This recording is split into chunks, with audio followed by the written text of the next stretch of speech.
Un bonheur de vous retrouver pour cette nouvelle page d'information. Bonsoir à tous et bienvenue dans ce journal. À la une de ce soir, l'opération Sonkalo Solidarité lancée par les autorités de la transition vise à soutenir les personnes vulnérables en ce mois de Ramadan et de Carême chrétien. Elle permet tout au long du Ramadan à offrir de la rupture à ces deux communautés à Bamako et dans les 19 régions du Mali. Le secrétariat exécutif du Haut Conseil national de lutte contre le VIH-Sida a offert d'importantes quantités de vivres à des personnes vivant avec le VIH-Sida, ce dont permettra de soutenir les bénéficiaires en ce mois béni du Ramadan. Et ce mois de mars dédié à la femme, nous allons faire un zoom sur Djeneba Marie-Julie Traoré. Elle est cadreuse à l'ERTM. Comment elle est parvenue à s'imposer dans ce domaine réservé aux hommes dans notre pays? Réponse dans un reportage de Emma Fifamenunaon que vous allez suivre dans ce journal.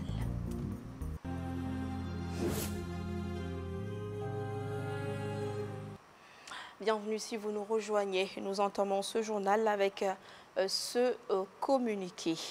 Dans le cadre de la tenue de la Semaine nationale pour l'harmonisation et l'utilisation des symboles de l'État, le ministre de la Justice et des Droits de l'Homme, Garde Sow, initie une journée d'information à l'intention des hommes de médias qui aura lieu le vendredi 15 mars 2024 à la Maison de la Presse de Bamako à partir de 15 h. À cet effet, le président de la Maison de la Presse invite l'ensemble de la presse et les présidents des organisations fêtières de la presse à prendre part activement à cette importante rencontre.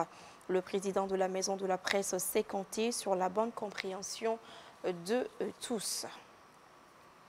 Cela fait exactement une année, jour pour jour, que notre frère et confrère Mohamed Youssouf Bachili Dirasbach est en incarcération. Une pensée pour ce combattant de la liberté d'expression. Je vous l'annonçais tout à l'heure dans les titres, la première édition de l'opération spéciale Sonkalo Solidarité a été lancée officiellement ce mardi 12 mars 2024 par les autorités de la transition. Cette opération vise à soutenir les personnes vulnérables en ce mois de Ramadan et de Carême chrétien. Des membres du gouvernement, des chefs religieux et coutumiers ont tous marqué de leur présence à cette cérémonie qui s'est déroulée à Lafiabougou en commune 4 du district de Bamako. Le compte-rendu est signé Lassine Jakité, Montalawatar. Placée sous le haut parrainage du colonel Assimi Goïta, président de la transition, cette opération spéciale permettra d'offrir la rupture du jeûne aux populations vulnérables chaque soir dans les différents points de la capitale et dans 19 régions administratives du Mali. En plus de la rupture, plusieurs actions de solidarité sont prévues durant cette opération. Les activités porteront sur l'installation de 7000 lampadaires solaires dans les mosquées, les églises et autres lieux de culte, et bien entendu les espaces publics. L'approvisionnement et la distribution de 120 000 kits individuels de rupture de jeûne. La distribution de 150 000 tonnes de vivres aux personnes vulnérables. L'octroi de facilités alimentaires à 6 000 ménages démunis. La remise de kits de fête Ramadan à 1 000 enfants en situation difficile. La vente subventionnée de 21 634 tonnes de riz au prix de 375 000 francs CFA la tonne aux consommateurs au lieu de 500 000 francs CFA. Les consultations médicales gratuites pour les personnes âgées, les grands malades et les personnes démunies. Les autorités religieuses présentes à cette cérémonie ont remercié le gouvernement de la transition pour l'initiative. Selon elles, cette action permettra de renforcer la solidarité et l'esprit de fraternité entre les différentes religions au Mali. Nous rendons grâce à Dieu notre Créateur, ainsi qu'à nos frères et sœurs, hommes et femmes, au président de la transition et aux membres du gouvernement pour cette généreuse solidarité envers les plus démunis pendant ces temps bénis du mois de Ramadan et du Carême. À noter que ces actions vont s'étaler jusqu'à la fin du mois de Ramadan. Le secrétariat exécutif du Haut Conseil national de lutte contre le VIH a remis à son tour ce mercredi un don de 10 tonnes de riz, 10 tonnes de mil et près d'une tonne de lait aux familles vulnérables. Le don permettra de faciliter le ramadan aux bénéficiaires identifiés sur l'ensemble du territoire national. Maliki Jalou. Permettre aux familles vulnérables de passer le ramadan autour d'un bon repas dans la quiétude et la joie, tel est l'objectif de ce don du secrétaire exécutif du Haut Conseil national de lutte contre le VIH-Sida.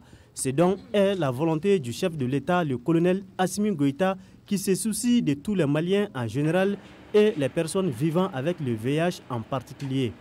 Le secrétaire exécutif du Haut Conseil national de lutte contre le sida a fait ce don d'une valeur de 25 millions, un don qui est composé de mil, de riz, de sucre et de lait. Je voudrais saluer et remercier Son Excellence le colonel Assimi Goïta, président de la transition, chef de l'État, président du Haut Conseil national de lutte contre le sida, qui ne ménage aucun effort pour le bien-être de la population malienne en général et celui des personnes vivant avec le VIH en particulier. En témoigne la présente donation. Ce geste est jugé important par les bénéficiaires dont beaucoup vivent dans les conditions précaires à cause généralement de leur statut.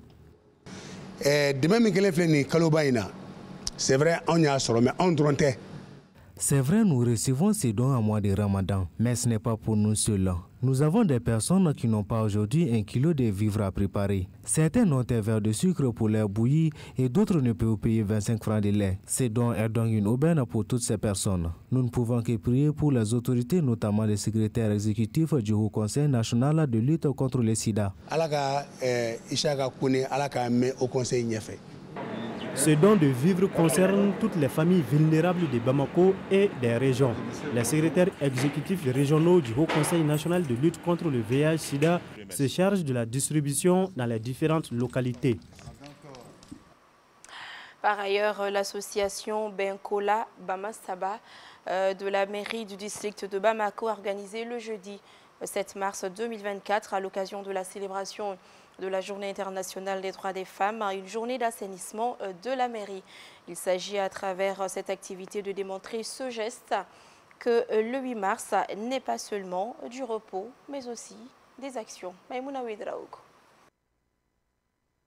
Comme à l'accoutumée, les femmes de l'association Benkola de la mairie du district de Bamako ont procédé à l'assainissement de la cour et de la devanture de la mairie, organisée dans le cadre des activités de la Journée internationale des droits des femmes. Il s'agit pour l'association de montrer l'exemple aux autres femmes. Le 8 mars, là, c'est pas danser seulement ou bien prendre le balafon. Le 8 mars, là même, est venu des femmes travailleuses ouvrières du monde entier qui ont tenu à avoir un jour de repos, qui puissent faire d'autres choses qui n'est pas danser ou bien prendre le balafon par-ci, par-là. Non, c'est pas ça. Notre objectif, c'est l'assainissement. On est là à côté de nos autorités pour les aider à leur mission régalienne, qui n'est que l'assainissement. Le président de la délégation spéciale de la mairie du district a salué ces gestes significatifs de l'association Benkola. Les dames de la mairie ont montré, l'association Benkola, montré que l'exemple, ça vient d'abord de la mairie. C'est bien beau de dire aux citoyens de la ville, soyez propres, nettoyez, mais il faut bien que les dames de la mairie même montrent l'exemple. Et c'est ce défi qu'elles ont tenu aujourd'hui avec brio et qu'elles en soient vraiment remerciées. Ça montre que la femme malienne a de l'ambition, la femme malienne sait ce qu'elle veut, où elle va. Après la mairie du district de Bamako, les femmes de l'association Benkola promettent de continuer cette action dans d'autres endroits de Bamako. L'association des femmes battantes des marchés à l'occasion de la célébration du 8 mars a organisé le samedi 9 mars dans les locaux du stade omnisport de Bamako une cérémonie célébrant cette journée. Une occasion pour elle d'inviter les femmes à plus d'engagement pour l'amélioration de leurs conditions Je vous propose ici de suivre quelques réactions au micro de Zakaria Omar Keïta. Moi, je remercie toutes les femmes battantes du Mali. Ce n'est pas seulement à Bamako, mais le Mali, tout le Mali. Donc, je salue et je remercie infiniment les hommes aussi qui se sont déplacés pour nous accompagner. On a organisé cette fête. La fête du 8 mars, ce n'est pas aussi pour fêter seulement, ce n'est pas pour venir chanter, danser, mais c'est pour travailler aussi. C'est pour faire croire aux femmes les travaux que l'on peut faire. Et puis tout le monde, c'est-à-dire ce ne sont pas les hommes seulement qui peuvent faire les travaux, ainsi que les femmes. Les femmes peuvent accompagner les hommes. Donc c'est dans ce cadre-là qu'on organise chaque année la fête du 8 mars. Le dernier mot, c'est une salutation à tout le monde, à l'endroit de toutes les femmes battantes, ainsi que toutes les femmes du Mali et du monde entier. On a été invités par ces femmes battantes. On est fiers d'ailleurs de cela parce qu'il faut reconnaître que ce sont des femmes qui ont été très courageuses. Elles ont dominé partout dans les marchés sur le plan national. Elles sont représentées dans tous les marchés pour assainir et faire tout ce qu'il faut pour que le marché soit attrayant. Bon, c'était un sentiment de fierté pour ces femmes battantes. Je souhaite que toutes les femmes du Mali prennent l'exemple sur celles-ci. Parce qu'il faut reconnaître des femmes qui, à partir de Bamako, elles arrivent à coordonner tous les marchés sur le plan national du Mali. Vraiment, elles sont impressionnantes et elles sont à envier.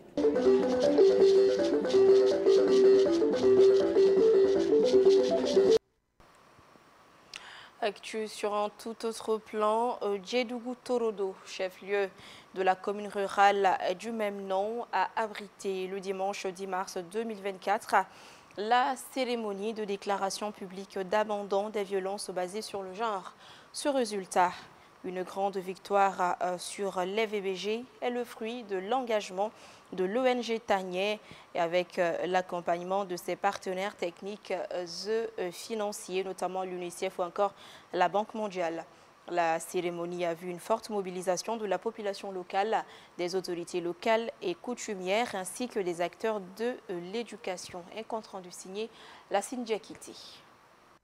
Cette cérémonie de déclaration d'abandon public des violences basées sur le genre a été l'occasion pour l'ONG Tanier d'informer la population sur les risques liés à la mutilation génitale féminine, mais aussi les sensibiliser à abandonner ces pratiques. Selon elle, des résultats positifs ont été observés dans les différentes zones d'intervention. Cette cérémonie, c'est la cérémonie de déclaration publique d'abandon.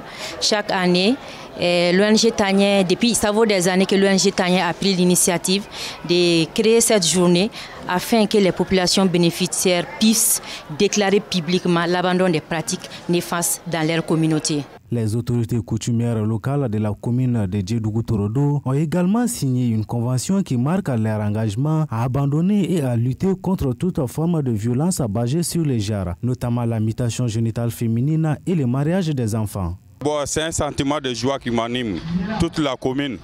Ils ont donné des explications par rapport aux conséquences liées à l'excision.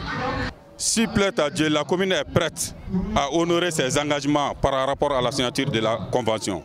D'arrêter l'excision que de la continuer. Donc je vois que c'est une cérémonie qui est bien valable, qui est à point nommé et que tous les Maliens doivent contribuer à soutenir, à aider ces ONG qui luttent contre les violences basées sur le genre. Tout en remerciant l'ONG Tanier et ses partenaires pour l'initiative, le représentant du ministre de la Promotion de la Femme, de l'Enfant et de la Famille a invité les autorités locales et coutumières au respect des engagements signés. Permettez-moi de remercier les autorités communales et villageoises qui ont décidé volontairement de signer la convention d'abandon. Nous les exhortons à la vigilance quant à la pérennisation de cette décision. La déclaration d'abandon public des violences basées sur les genres de la commune rurale de Djedougou-Torodo a vu la participation de 17 villages. L'événement a été marqué par la prestation des danseurs traditionnels, des poésies, les sketchs et les prestations d'artistes.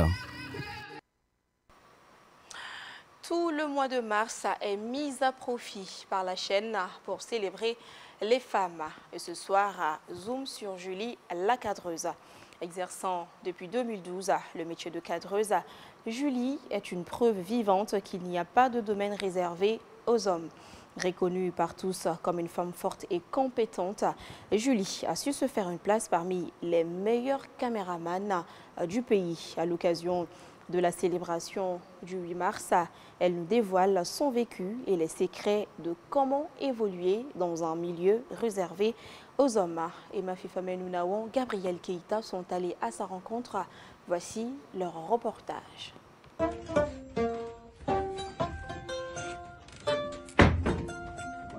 Caméraman, ce n'est pas qu'un métier d'homme. Julie a démontré qu'elle a les compétences physiques et intellectuelles pour exercer ce travail. Elle s'est portée sur les épaules une caméra de 6 kg plus les trépieds. Au Mali, il est rare de voir les femmes avec ce genre de matériel. Djeneba Marie-Julie Traoré est camérawoman depuis plus de 13 ans. Munie de son gros sac, plus la caméra, les trépieds, le micro, tout le nécessaire pour un travail accompli, son amour pour la caméra, c'est pour immortaliser les souvenirs. Quand j'ai perdu la maman, la seule chose qui m'est venue dans la tête quand on m'a demandé, ça c'était pour faire la photo. Et après, c'est l'histoire de la cadreuse ou caméra woman. J'ai commencé par John Communication. À York Vision, je suis venue à l'ORTM. De l'ORTM encore, je suis partie au Renouveau TV. En tout cas, je me suis un peu baladée parmi plusieurs structures pour me faire une place dans ce métier-là. Dans tout travail, il y a des difficultés. Et de surcroît, Julie exerce dans un univers masculin. Selon elle-même, on n'arrive à rien facilement. Une jeune dame à la caméra ou bien avec un appareil photo, au Mali, c'était pas du tout bien vu. Surtout quand tu te trouves seule parmi des hommes, c'était du pain vraiment sur la planche. Et je devais accepter des propos déplacés. Mais on me disait tout le temps, quand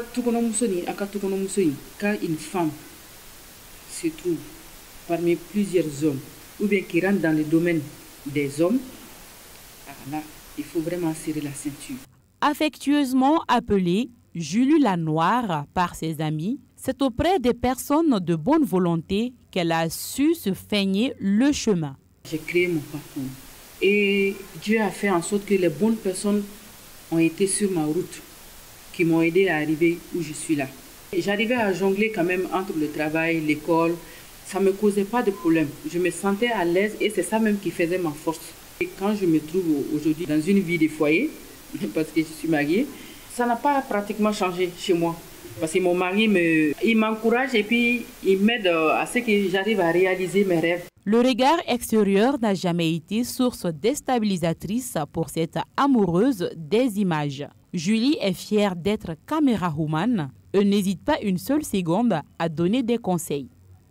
Il faut faire quelque chose dans la vie. Et quand il s'agit de métier d'homme-là, il faut avoir l'amour en exerçant, même quand on te poignarde là, tu fonces. Quand tu rentres dans le milieu, comme on considère que c'est le milieu métier genre là, l'habillement est très important. Et c'est quand tu es dans le milieu d'homme là, il y a de ces habits, quand tu portes ça là, je peux dire que ça classe la femme. Et prendre le courage et la volonté et accompagner du respect. Quand tu te respectes et que tu respectes les autres, obligatoirement les autres vont te respecter.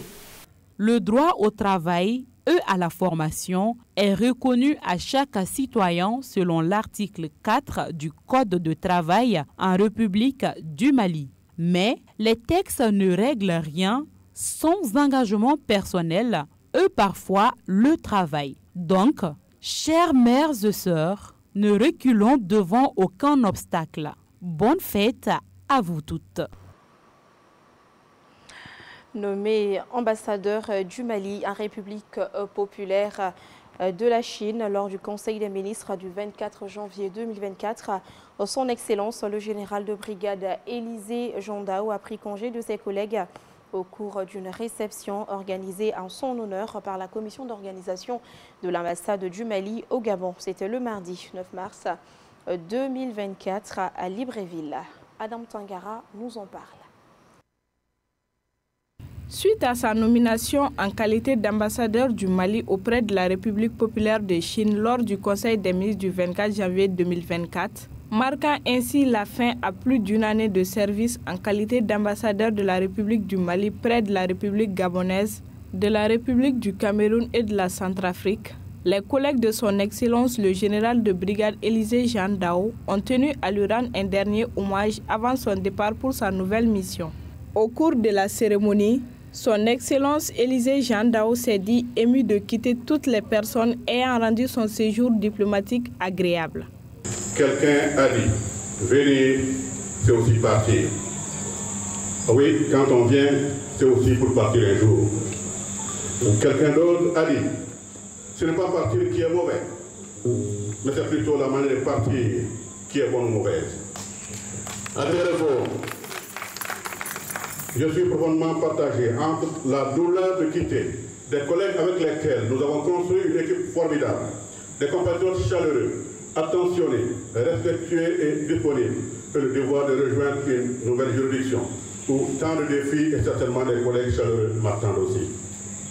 Je suis aussi partagé entre le désir d'amplifier cette symphonie tripartite née entre mes collègues, mes compatriotes et moi-même, et l'obligation de répondre à l'appel du devoir pour servir notre pays sous d'autres cieux.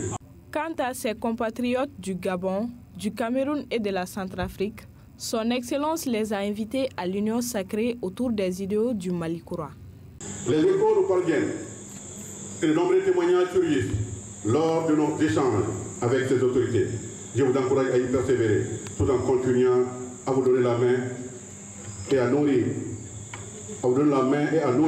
de votre solidarité héritée de nos ancêtres, le destin commun qui vous lie et qui fait de vous de véritables Tungaranké, au sens séculaire et légendaire.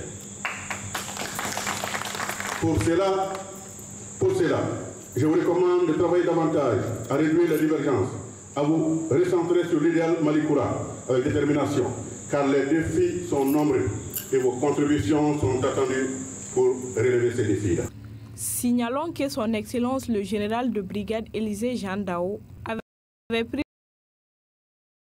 la qualité d'ambassadeur de la République du Mali près de la République gabonaise, de la République du Cameroun et la Centrafrique.